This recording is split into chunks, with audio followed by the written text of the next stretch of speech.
اچھا، ایک بہت زیادہ آج کل والدین جو ہے بہت پریشان ہو جاتے ہیں بچے اور بچیوں کی رخصتیوں کے موقع پہ. وہ نکاح ہو، شادی ہو، رخصتی ہو، اس میں یہ سمجھتے ہیں کہ بھئی ہمیں 6 لاکھ روپے کرنا ہے، 5 لاکھ کم سے کم ہال بکنگ ہے، 2 لاکھ روپے کم سے کم، پھر کھانا ہے، پھر اس میں کھانا ہے، لوازمات ہے، بارات ہے، ولیمہ ہے، پھر ادھر ادھر کی جو رسمیں ہیں کھانے پینے میں، ان کو کھلانا، ان کو بٹھانا، ان کو لانا، یہ ساری چیزیں. یعنی نکاح اور شادی جو نبی علیہ السلام نے فرمایا تھا ان برکت النکاح ایسرہ مونا، کہ سب سے بہترین آسان نکاح جس میں خرچہ کم ہو. یہاں تک کہ ایک واقعہ آتا ہے کہ نکاح ایک شریعت میں کس قدر آسان ہے. میں آپ کو بتا دیتا ہوں کہ حضرت عبد الرحمن بن عوف رضی اللہ تعالیٰ عنہ اشرف مبشرہ میں 10 جنتی صحابی جنہیں آپ صلی اللہ علیہ وسلم نے دنیا میں جنت کی بشارت دی. ایک دفعہ وہ آپ مجلس میں آئے، ان کوئی نماز کا وقت تھا یا کچھ اس طرح، تو ان کے کپڑے میں کچھ خوشبو ٹائپ کا کچھ لگا ہوا تھا. تو اس سے آپ نے محسوس کیا، ان سے سوال کیا کہ یہ آپ کپڑے میں کیا ہو؟ تو انہوں نے فرمایا کہ کل میرا نکاح ہوا تھا. یعنی ایک ایسے صحابی جو آپ قریب بھی تھے اور جنت کی بشارت بھی دی گئی تھی، اور ان کا نکاح ہوا اور آپ نزدیک ہی تھے، لیکن ان تک کو بھی وہ بتانا گوارا نہیں کیا، اور انہوں نے اس چیز کو برا بھی نہیں مانا. حالانکہ صرف آپ نے اس کے بعد اتنا ہی فرمایا کہ آپ ولیمہ کر لیے گا، چاہے وہ بکری سے کیوں نہ ہو. چونکہ نبی السلام تو اصل یعنی دیکھیں کس قدر آسان تھا کہ ایک ایسے صحابی جو قریب بھی ہے، بلایا بھی نہیں نبی اسلام کو، اور آپ نے اس بات کو کوئی محسوس بھی نہیں کیا اپنے پر کہ بھئی مجھے کیوں نہیں بلایا. آج تو لوگ یہ کہتے ہیں بارات میں مجھے نہیں بلایا، میں ولیمے میں جاؤں گا، ولیمے میں نہیں جاؤں گا، اس میں نہیں جاؤں گا، ہماری تو عزت ہی نہیں کی، معاشرے ہماری کیا عزت رکھی. ایک بندہ کہہ رہا تھا مجھے کہ امام صاحب دیکھو یہ میرے پاس دعوت دینے آیا، میرے گھر پہ نہیں آیا، میرے گھر پہ نہیں ہے، باہر سے مجھے دعوت دے کر جا رہا ہے، حالانکہ میں وکیل ہوں. تو میں نے کہا اچھا ہے، مہنگائی کے زمانے میں آپ کے گھر پہ نہیں آیا، آپ کے گھر پہ آتا تو آپ کو بوتل چائے کھانا کچھ نہ کچھ آپ کو مہمان نوازی کرنی ہوتی. اب دیکھیں ان دونوں کا آپس میں کوئی نہ ربط ہے نہ محبت ہے. وہاں پہ ایک طرف پیغمبر، دوسری طرف صحابی، ان کی کیا محبت ہے آپس میں. اور وہ صحابی جنہیں دنیا میں جنت کی بشارت دی گئی تھی، نکاح ان کا ہے اور آپ سے ان کو اصل میں علم بھی نہیں ہے. نکاح کو جو ہے نا، اصل انہوں نے جو سمجھا ہے نا وہ عبادت سمجھا ہے، وہ عبادت سمجھا کہ بھئی نماز کا وقت ہے، بس نماز پڑھو، نماز پڑھ، ظاہر بات. روزہ ہے، میں نے روزہ رکھ لیا، اب نکاح کی ضرورت ہے، نکاح کر لیا. ہمیں دین پر عمل کرنا ہے، دین ہے، عبادت انہوں نے سمجھا ہے. آج لوگ عبادت نہیں سمجھتے. یعنی نکاح تو ایک رسم، یعنی بس ادا کرنا ہے، باقی اصل جو اس کی رسمیں ہیں کہ بھئی شادیوں میں نکاحوں میں یہ ہمیں کرنا ہے، اس کے بغیر ہے ہی نہیں. اب ایک بندہ مجھے کہہ رہا ہے کہ میں جو ہے نا لائٹیں نہ لگاؤں، تو دوست مجھے کہہ رہے ہیں تو کنجوس ہو گیا. اب دیکھیں شادی بیاہ میں، گھر میں، گلیوں میں لائٹیں نہ لگائے تو اس کو کنجوس کا لیول لگا. یعنی بس یہ تانے بانے سے بچنے کے لیے لوگ یہ کام کرتے ہیں. حالانکہ نکاح اور یہ ایک خوشی ہے. اب خوشی کا مطلب یہ نہیں کہ بندہ اذیت میں آ جائے، اور اس کے بعد اس کی دعوتیں بھی اللہ معاف کرے رات کو 2-2 3-3 بجے تک چلتی ہیں. یہ بھی ایک ظلم ہے، یہ دعوت نہیں، ایک عداوت ہے. بارات کا سلسلہ حالانکہ شریعت سے ثابت نہیں ہے.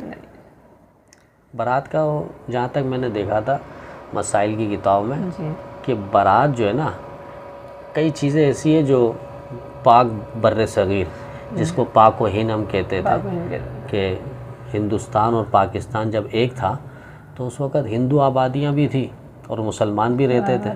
ان میں چند چیزیں ایسی ہوتی تھیں جو ہندو کرتے تھے نا، تو ہندو اپنی پہچان کے لیے کرتے تھے، تو مسلمان چاہتے تھے کہ ہماری بھی ایک پہچان ہو.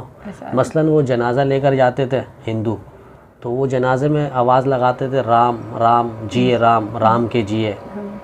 تو مسلمانوں نے کہا ہماری میت کی بھی پہچان ہونی چاہیے تاکہ سب کو پتہ چلے ہماری میت جاری مسلمانوں کی. تو انہوں نے کہا کیا کریں، بیٹھ کے مشورہ انہوں نے کیا کہ جنازہ جب ہم لے کر جائیں گے تو ہم کہیں گے کلمہ شہادت. اب یہ سلسلہ وہاں تھا لیکن اب تو ہمارا الحمدللہ ملک پاکستان ہے، اسلام ہے، مسلمان ہے، اب تو سب کو معلوم ہے کہ میت کس کی جا رہی ہے، کن لوگوں کی جا رہی ہے، سارے مسلمان ہیں.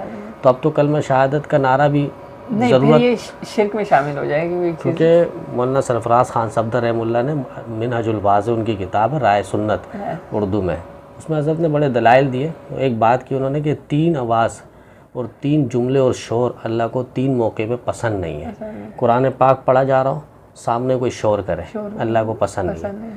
میدان جہاد ہو، وہاں شور نہ کرے، ساتھی تتر بتر ہو جائیں گے، نقصان زیادہ ہو جائے گا، وہاں شور نہ ہو. اور تیسرا موقع ہے کہ میت کو جب لے جائے پیچھے اس طرح کا شور نہ ہو. ہاں پیچھے انسان جا رہا ہو تو اپنی موت کی فکر کریں، کل کو ایک دن ہمیں بھی اس طرح جانا ہے، وہ سوچے فکر میں جائے کہ ہم اس کو لے جا رہے ہیں، کل اس کی جگہ میں ہوں گا. دل میں مغفرت کی دعا کریں اس کے لیے اور اپنی لیے استغفار کریں.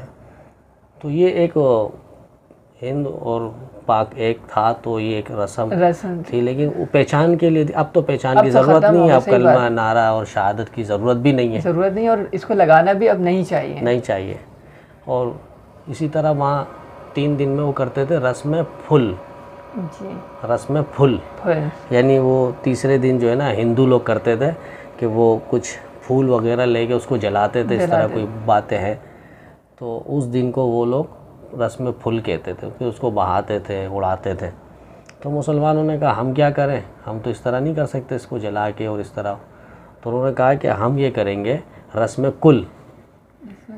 رسم کل ہے سورہ فاتحہ، 4 کل ہے وغیرہ، وہ پڑھ کے ہم اصال ثواب کریں گے. یعنی 3 دن تک کچھ نہ کریں، تیسرے دن جا کے یہ حرکت کریں، یعنی 3 دن تک صحیح دھلائی ہو، مردے کی دھلائی ہو.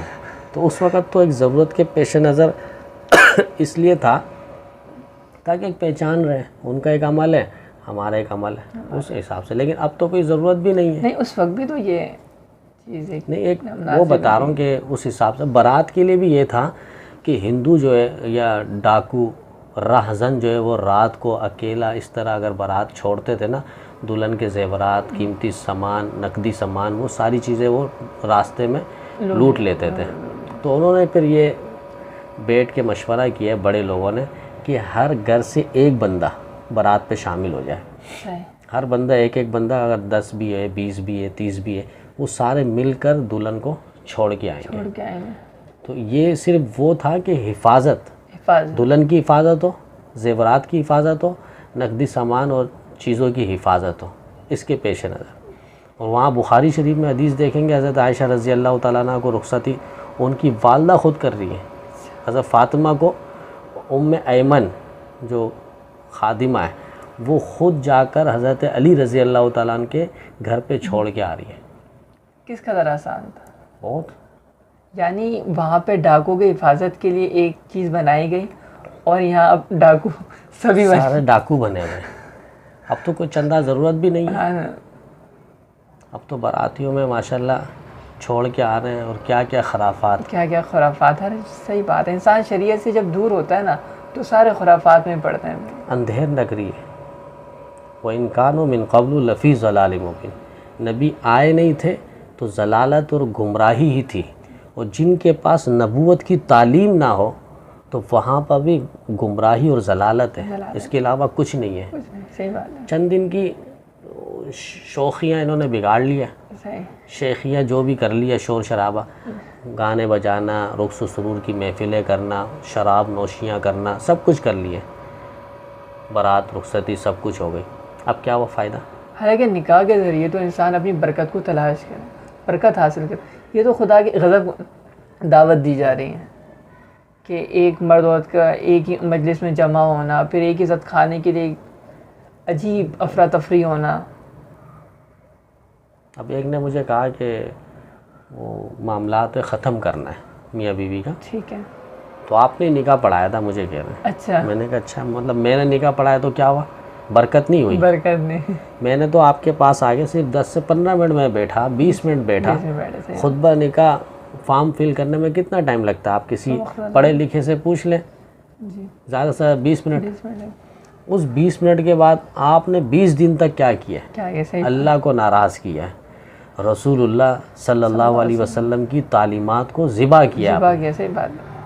تو پھر مجھ سے کیا آپ گلہ کرتے ہو؟ میں تو نکاح 10 دفعہ پڑھا دوں کیا ہے؟ صحیح بات ہے. لیکن وہ آپ لوگ اپنے ماحول کو تو بہتر بناتے ہیں کہ رشتہ داروں کو خوش کرنا ہے، پڑوسیوں کو خوش کرنا ہے، سب کو خوش کرنا ہے، رب کو ناراض کرنا ہے. رب کو ناراض کرنا.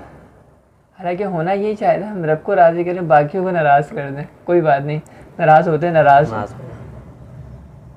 صحابہ نے یہی مد نظر رکھا ہے کہ رب اللہ راضی. نے عزت دی ہے زمان میں، ہر دور میں عزت دی ان کو. یبتغون فضلا من اللہ ورضوانا، چاہت یہی تھی کہ اللہ راضی. اللہ راضی.